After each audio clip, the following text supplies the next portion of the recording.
Andrew Tate detention conditions are horrifying, and he's currently losing his mind in solitary confinement as his situation getting worse. Now, Andrew Tate, since the day of his arrestation in Miami, Florida, chronically been on Twitter describing his detention conditions. He described dirty water, presence of stomach problems, and neighboring an inmate who is a cannibal who screamed throughout the night, and no visitors whatsoever. That's crazy. Now, Andrew Tate is currently having the worst time of his life in jail. Imagine spending 23 hours in solitary confinement, and at night, when you're finally trying to get some sleep, having a crazy cannibal inmate in the other jail cell right next to yours screaming throughout the whole night.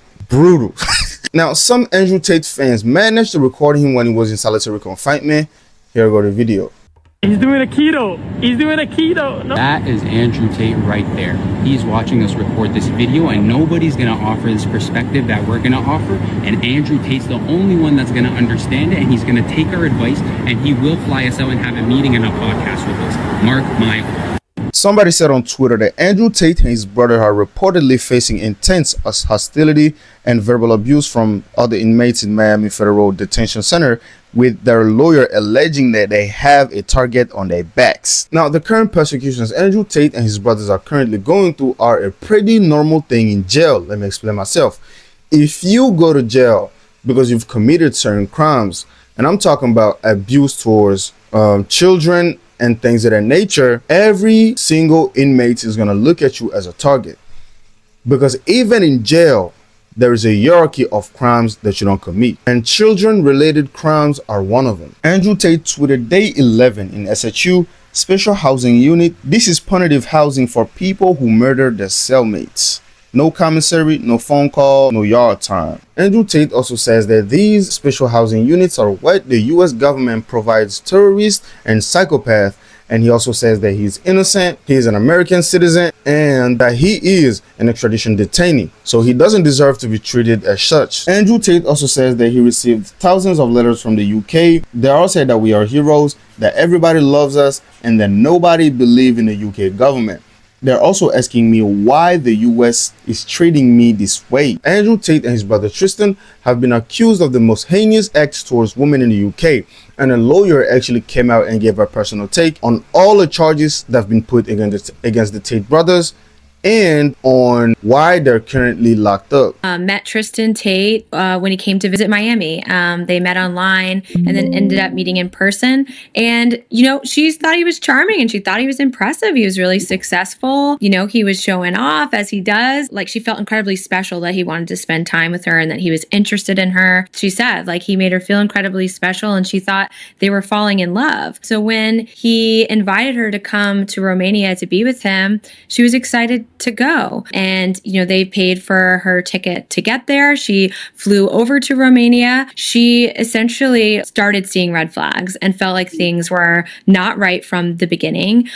She thought she was going to spend time with Tristan in Romania, that their relationship was going to develop. That was the purpose of her coming, that, you know, she was a musician. She would, you know, find work, play her music, grow her music career. But repeatedly, she's being, you know, introduced to this webcam business and being asked if she wants to do it. Now, the biggest problem with Andrew Tate is that throughout the course of the years, he constantly went on numerous podcasts and basically snitched on himself, admitting that he a woman trafficking and even sold courses on how to PIMP women. You know, you don't have to do it, but just think about it. And here's someone who does it. And all of the women are living in a house together and they're all seem to be working on webcam. And now she's in this house, right? And there's sex toys and they're staying up all night. And people, you know, these women don't seem happy. And all of them are in a relationship with one of the brothers, which is strange. You know, do they work there? Or are they in relationships? Why are they in relationships with someone they're supposedly working with? It didn't feel right. And she starts to panic. She formed a connection with another young woman there, Mary Doe. And once they started talking, comparing notes, they just realized that, you know, they were lied to, that they were brought over here for some other purpose than what they thought. Now, no matter how you're trying to flip it, Andrew Tate himself said that he got girls who thought they were going to be in relationship with him and basically turned them into cam girls. Wanted to leave. And she's, you know, communicating with her parents, like, you know, I'm just going to sneak out of here. Communicated with a friend who was a Marine sergeant. And so, like the brave serviceman that he is, she just wanted to sneak out. But he had been trained. He knows he has an obligation to report human trafficking, and that, he's not going to leave her to try and figure this out on her own. He did the right thing. He made a report to the U.S. Embassy. And so that initiated a raid. And so, we don't know what happened behind the scenes, but eventually the different Tate properties were raided. The women were rescued, and Jane Doe and Mary Doe just did the right thing, right? They were taken into custody by law enforcement, and they did the right thing, and they cooperated, and they told the truth of what they saw and witnessed and experienced. Now, Andrew and Tristan Tate, in order to get all these girls to become girls for them, had to use a PIMP technique called the Loverboy method. And this method right here is actually very popular in Amsterdam. Now, this method consists in making a girl fall in love with you by being the perfect man in the beginning of the relationship. Taking her on dates, buying her gifts, words of affirmations, all of that. So now, after the girl completely fell in love, they use the emotional connection that the girls have with them and get them to do cam girls. And sometimes when the girls actually threaten to leave the relationship, they're gonna play the victim to try and make them feel guilty. This is very manipulative. Now, one of the more bizarre things in this Andrew Tate situation is that if you actually read the court documents of their UK case, the Tate brothers have tried to pay the UK government exactly £20,000 in order for the government to reveal them the identity of the women, accusing them of trafficking and assaults. On 11 August 2025, the CPS again rejected the offer, telling the claimant's solicitors, whilst you've offered undertakings that your clients will not disclose the complainant's identity and would pay £20,000 if they did so, we do not consider that there are any unforeseeable legal basis for such undertakings, either in this country or more particularly as your clients are outside the jurisdiction. Furthermore, the prosecution has set out in detail our position on this issue in our response dated 7 March 2025 to your proposed claim for judicial review and do not propose to repeat that. Now, I genuinely think that this refusal from the UK government is actually the best thing, because let's just put it in perspective, right? If the UK government would have accepted Andrew Tate's proposition, and for any reason Andrew Tate leaked the identity of the victims on the internet, they will basically get cyber attacked, bullied, and even hacked by all these crazy Andrew Tate supporters. So after the first denial from the UK government, Andrew Tate and his brother had to prepare themselves to face trial. So they actually try to put up an application to try and know the victim's identity. The applications was basically saying, let us know who are accusing us. But once again, the UK government refused it in an attempt to protect the identities of the victims. Andrew Tate and his brother have left such a big digital footprint on the internet that it will be very hard for them to get out of this situation victorious, especially when they go on the internet and say things like this. Be in charge of her own phone contact with members who like her. You are setting yourself up to get scammed. All she has to do is type a sort code and account number to a member, and that has happened to me before. I went to the room, smashed the room up, told her I knew what she did. She sent me all the money, but that has happened to me before. Let them take full control over their accounts. They will run away.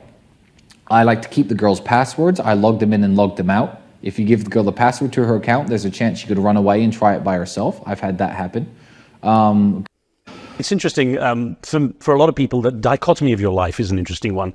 You stated the view that modesty is feminine empowerment. Taking your clothes off on Instagram is not empowering. It's empowering to say that no man but my husband can see my body. Correct. And yet, your past, this contradicts your past, where you had women on webcams. Correct. And this is what you're accused of to a large degree. Well, accused of, it's not a crime. So put it. No, I mean the sense that, that contradicts, and especially, and we'll talk about you becoming a Muslim, but it contradicts your faith. Absolutely. And that's the beauty of life. The beauty of life is as we grow, we change. And I've been very honest and open about the fact that I used to have a business which helped girls make money on the internet. It's kind of funny because I grew up in Luton. I grew up in a council estate, single mother household, in a council estate. The most crime I was around. I was in the kids whose school who got arrested for murder. There was kids who stole cars and crashed the cars and died. My house was burgled 3 times. My neighbor's house was burgled. I knew drug dealers who were driving very nice cars at 19. I grew up around all the worst crimes. I didn't do any of them. None of that.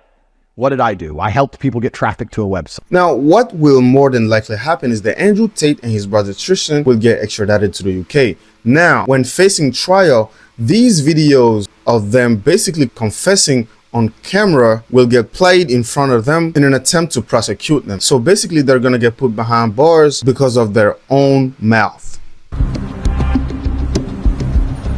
The prosecutors in Romania allege that Andrew Tate was in charge of the business. In the past, he's played up his role. I had 4 premises and I had 75 girls on the books. They weren't all working at once, but I had 75 girls who would do like 1 shift a week or 3 days a week or 7 days a week. 75 women worked for me at the peak of it all. So how many women worked for you? Don't know. Can't remember. You were saying 75 at some point? Yeah, that's a complete lie. I'm not making up the numbers. Sure. Everything I'm saying now is everything I've seen on your website at some point. It's difficult for me to say exactly how many women worked for me. I can't think of a number. There was a while when I was involved in managing some women. This is 10 years ago at the very beginning of it. And I made some money, but it's not the beginning of my empire. It's not why I'm successful, and it's not something I have anything to do with anymore. Andrew Tate's digital footprint is more than likely what's going to put him behind bars. Andrew Tate, throughout the course of the years, even way before he blew up on the internet, got himself recorded saying a lot of things and confessing a lot of these crimes that he's currently being accused of, whether he meant it or not. The women said they were not allowed to leave the house on their own. How much freedom did the women that worked for you have? They didn't work for me. They worked for themselves, and I helped them with a few things. I had less control over them by helping them out than any normal boss of any normal job would have control. I just helped them find a cameraman. And the idea that I had control is absolutely insane. I had less control than the boss at McDonald's has over McDonald's employees.